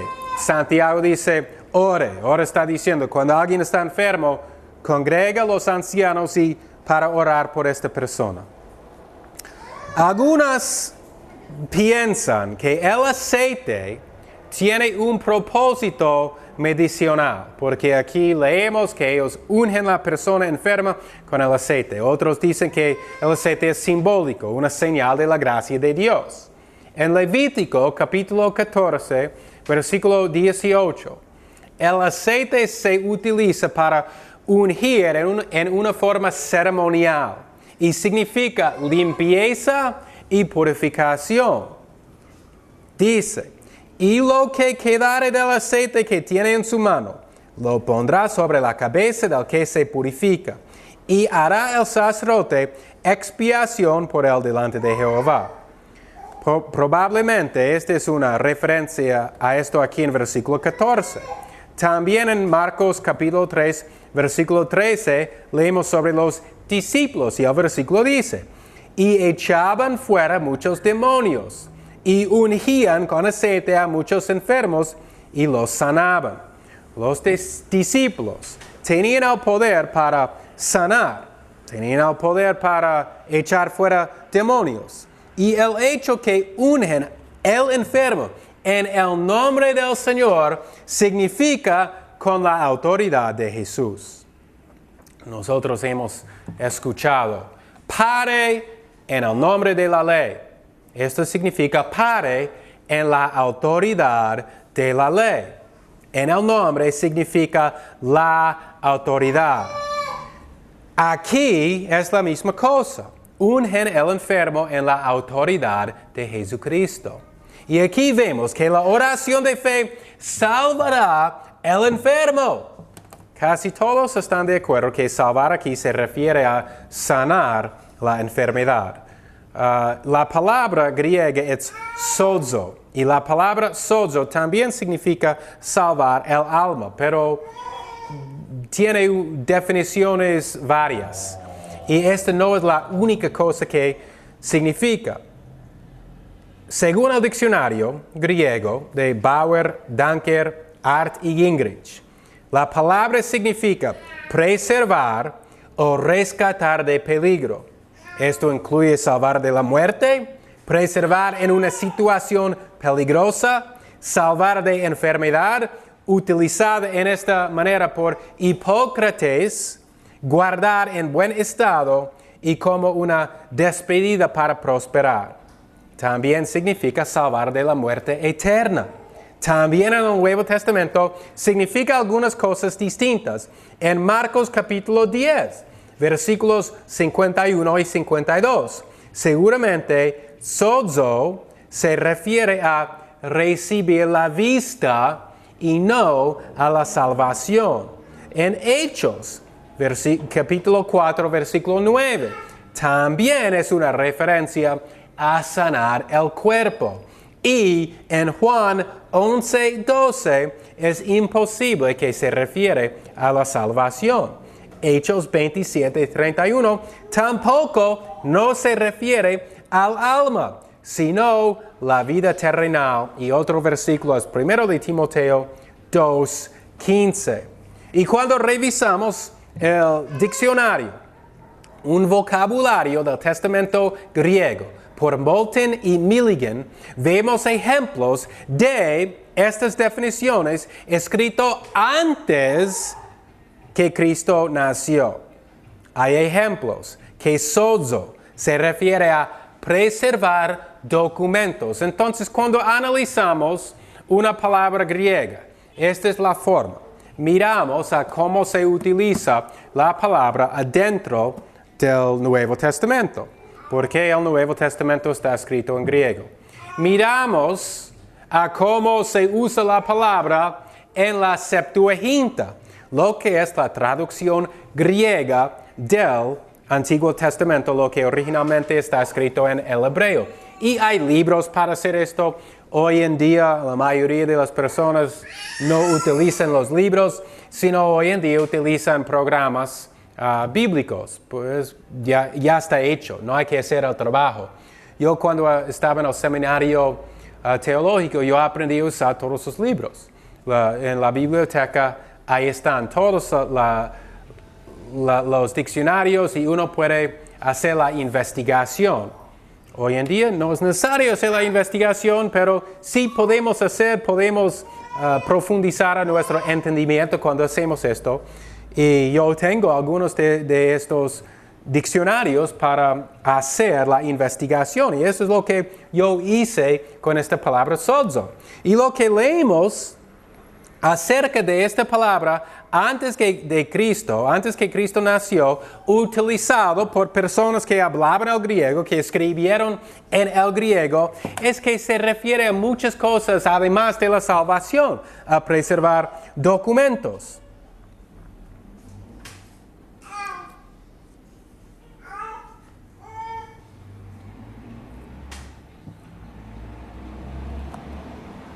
Entonces aquí concluimos que en Santiago se refiere a sanar el cuerpo. También en los autores antes que Cristo nació significa preservar una vida de enfermedad. Esta palabra griega sozo significa salvar una vida de peligro en el mar y otras cosas también. Pero la conclusión es que aquí la palabra significa sanar el cuerpo, algo terrenal. Es claro que los discípulos tenían el poder para hacer milagros. Entonces aquí vamos a ver 3 interpretaciones de este versículo. Los discípulos, los apóstoles, podían sanar enfermos, podían echar fuera demonios, podían hacer milagros, podían resucitar a los muertos, estos dones que ya no existen. ¿Cuándo es la vez pasada que hemos visto una persona enferma quien pasó por la sombra de otro apóstol y fue sanado? ¿Eso pasa hoy en día? Eso no pasa hoy en día.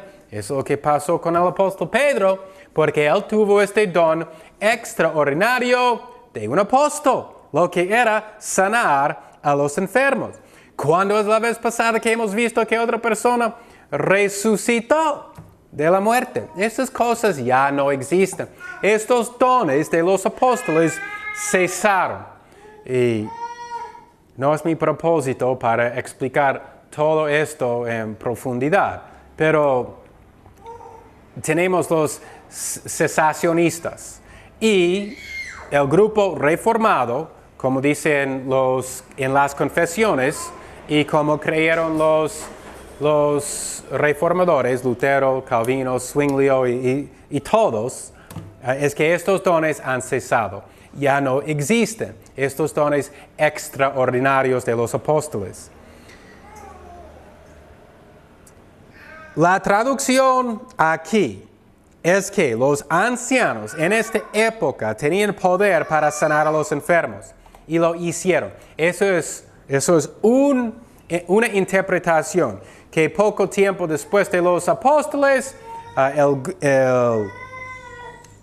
el don quedó antes que desapareció y había algunos que tenían este don para sanar a los enfermos, pero el don ya no existe. En esa época sí, pero ya no. Y por eso hoy en día nadie puede sanar a los enfermos. Pero esa es una interpretación, que el don extraordinario, mientras Santiago está escribiendo, muchos piensan que es el primer libro escrito del todo el Nuevo Testamento, que el don existía y por eso ellos podían sanar al enfermo. Yo estoy explicando esto, pero nuestro enfoque aquí debería ser en la vida práctica. Cómo vivir, porque eso es el enfoque del autor. Siempre cuando leemos el Nuevo Testamento, queremos enfocar en cuál es el propósito del pasaje. Y aquí es en la vida cristiana normal. La vida normal del cristiano es en la vida práctica. Estas son las cosas que hacemos. Y una segunda interpretación es de los pentecostales, de los carismáticos. Ellos dicen que fe, si la persona tiene fe, la persona será salva, se sanará. Y yo he visto en mi vida muchas veces, porque hoy en día los pentecostales han multiplicado y sus creencias existen en todo el mundo. Pero antes no era así. Estos pentecostales recientemente nomás han crecido. Comenzaron en el siglo XX y Y los reformadores no creían las doctrinas de ellos. Las doctrinas de ellos son nuevos. Y lo que escuchamos es que si la persona tiene ya 80 años, tiene cáncer, está muriendo, tiene cáncer, 80 años. Si tú tienes fe, Dios te va a dar buena salud. Solo necesitas tener fe y te vas a sanar. Si esta es la verdad cuando la persona tiene 80 años, porque yo he visto esto, también es verdad cuando la persona tiene 85 años, también es verdad cuando la persona tiene 100 años, también es verdad cuando la persona tiene 130 años, porque así es el fin de esta doctrina, que la persona nunca va a morir, pero sabemos que el castigo del pecado es la muerte y todos vamos a morir. Esa es una razón que esta doctrina es equivocada. Hay muchas más. A veces es la voluntad de Dios para afligirnos. A veces es la voluntad de Dios que nosotros estemos enfermos. Dios tiene sus razones. Puede ser que hemos pecado. Puede ser para conformarnos a la imagen de Jesús. Porque Jesús era un hombre afligido y perseguido. Dios tiene su propósito. No es siempre estamos enfermos por lo que hemos pecado, pero es una razón. Ahora, vamos al libro de 1 de Corintios, capítulo 11. Capítulo 11, versículos 28 a 32. 1 de Corintios 11, 28. Por tanto, examínese cada uno a sí mismo, y coma así del pan y bebe de la copa. Porque el que come y bebe indignamente, come y bebe juicio para sí, no discerniendo el cuerpo del Señor. Por lo cual hay muchos debilitados y enfermos entre vosotros, y muchos duermen. Que si nos juzgásemos a nosotros mismos, no seríamos juzgados. Mas siendo juzgados, somos castigados por el Señor, para que no seamos condenados con el mundo. Aquí lo que vemos es que en la iglesia habían gente enferma por lo que ellos habían pecado. Este es un castigo de Dios. La razón que la persona está enferma es por lo que ellos han pecado. Y dice también que otros duermen. Dormir aquí significa que se murieron. Dios mismo los mató. Dios castiga a sus hijos por el pecado. A veces este castigo viene en la forma de enfermedad. Y en mi opinión, Santiago escribe de esto aquí en capítulo 5. Al fin del versículo 15, dice que sus pecados serán perdonados en Santiago 5. ¿Qué tiene que ver esto con la enfermedad? Parece que en Corintios y también en Santiago, el pecado es la razón que la persona está enferma. Y en confesar su pecado, Dios le perdona y también Dios le sana. Yo no puedo decir con certeza que esta es la traducción correcta, es lo que yo creo que es la traducción, pero también hay otras interpretaciones. El arrepentimiento en este caso trae la restauración del cuerpo. Entonces aquí no se refiere a un don extraordinario de sanar, en mi opinión, sino se refiere a perdón de pecado y sanar el cuerpo. Ahora, regresemos a Santiago capítulo 5. Ya les he dado 3 interpretaciones de estos versículos. Y vamos a versículo 16, lo que dice. Confesaos vuestras faltas unos a otros, y rogados unos por los otros, para que seáis sanados. La oración eficaz del justo puede mucho. Aquí es otro mandamiento que tenemos, otra forma de vivir la vida cristiana. Vemos cómo es la oración. La oración aquí es eficaz y nosotros deberíamos confesar nuestro pecado a otras personas y ellos pueden orar por nosotros. Aquí nosotros deberíamos exhortar a nuestros hermanos. Cristo también nos dice la misma cosa. Si tenemos algo en contra de nuestro hermano, que vayamos a esa persona y le decimos. Si estamos mal, que confesamos nuestro pecado a nuestro hermano. Santiago aquí no está diciendo que necesitamos confesar todos nuestros pecados a nuestros hermanos. Pero es una costumbre de la vida cristiana que confesamos nuestros pecados a nuestros hermanos. Ellos nos pueden ayudar. O en caso que hemos pecado contra otro hermano, un pecado público, en estos casos confesión y perdón es la manera correcta. Santiago continúa diciendo después que la oración eficaz puede mucho. Entonces vemos aquí cómo es la oración. La oración es eficaz. Significa que efectúa algo, que opera, que produce un efecto. La oración puede mucho. La oración tiene poder. La oración es fuerte para mover a Dios. Es un medio que Dios nos ha dado para obrar en este mundo. Dios ha establecido su plan desde el principio del mundo.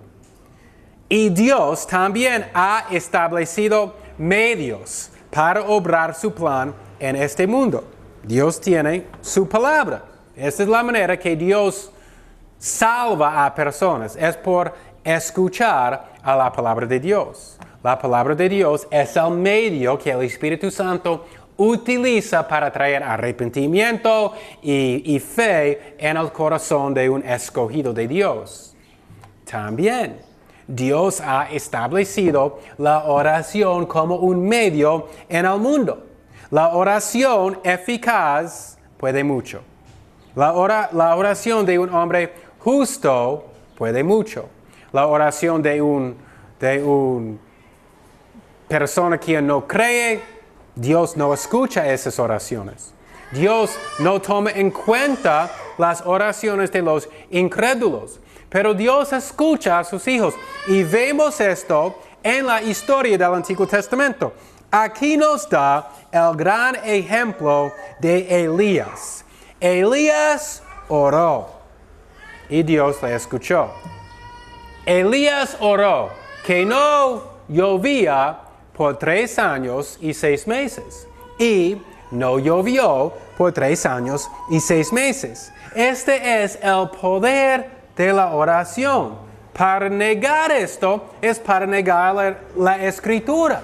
Cuando Israel estaba sufriendo en Egipto bajo esclavitud, ellos clamaron a Dios. Dios, dice la Biblia, escuchó y se acordó de su pacto que hizo con Abraham y salvó a su pueblo de los egipcios. Vemos aquí después que Elías oró que Dios abriera el cielo y Dios envió la lluvia. Puedes leer la historia de esto en 1 de Reyes capítulos 17 y 18. Entonces vemos aquí que la oración obra, tiene poder, es eficaz. Es una manera que Dios nos ha dado para cumplir su propósito. Y los últimos versículos aquí, 19 y 20 dicen, hermanos, si alguno de vosotros errare de la verdad y alguno le convirtiere, sepa que el que haga volver al pecador del error de su camino, salvará de muerte un alma y cubrirá multitud de pecados. Otra vez vemos que dentro de las paredes de la iglesia que hay creyentes verdaderos y también incrédulos. Jesús enseñó esto en su parábola del trigo y la cizaña. En el último día Jesús va a regresar al mundo con los santos ángeles y va a separar a los incrédulos de los creyentes. Los incrédulos van a estar en su mano izquierda y los creyentes en su mano derecha. Y adentro de la iglesia hay cizaña. Adentro de la iglesia hay incrédulos. Y esto es lo que vemos aquí en Santiago. Santiago está hablando acerca de una persona dentro de la iglesia que ha extraviado de la verdad, está andando en tinieblas. Esto se puede referir a mala doctrina que tiene esta persona o a su vida que anda en pecado. Hay ciertas cosas, ciertas doctrinas que son necesarias para creer, para ser un cristiano. Y si una persona no cree esto, no es un cristiano. La iglesia ha decidido que la Trinidad es una doctrina esencial. Si una persona no cree en la Trinidad, que Dios es un solo Dios en tres personas, esta persona no es un cristiano. Esta no es mi opinión, este es lo que la iglesia cristiana ha establecido en sus concilios, en sus confesiones. Jesús es Jehová. Si la persona está andando mal y otro hermano, lo que es su responsabilidad, se acerca a esta persona y dice, estás mal en tal cosa, has pecado en tal cosa o estás creyendo algo malo, hay que arrepentirse. Y esta persona cree y se arrepiente, entonces ha salvado esta persona de su pecado. Si una persona ha dejado el camino de Dios y está cometiendo pecado, su alma está en gran peligro. Y si no se arrepienta, su alma no será salva de la muerte. Por eso, es la responsabilidad de los hermanos de la iglesia para acercarse a esta persona con el propósito del arrepentimiento. Aquí, en estos versículos, vemos cómo es la vida cristiana. Estos no son todos los deberes que tenemos, pero estos son algunos deberes que cada cristiano tiene. Vemos que nosotros necesitamos guardar a nuestra palabra. Vemos que es un deber para orar a Dios. Que nosotros deberíamos tener un cántico nuevo de la salvación en nuestro corazón. Que nosotros sabemos la manera para tratarse con nuestros hermanos enfermos, orando para Él. Deberíamos confesar a nuestros pecados y convertir a las otras personas dentro de la iglesia que andan mal. Estas responsabilidades, estos deberes son muy importantes para nosotros. Son 6 aquí, de los cuales hemos visto esta mañana. Entonces es importante revisar nuestra vida, a ver si estamos cumpliendo estos mandamientos de Dios.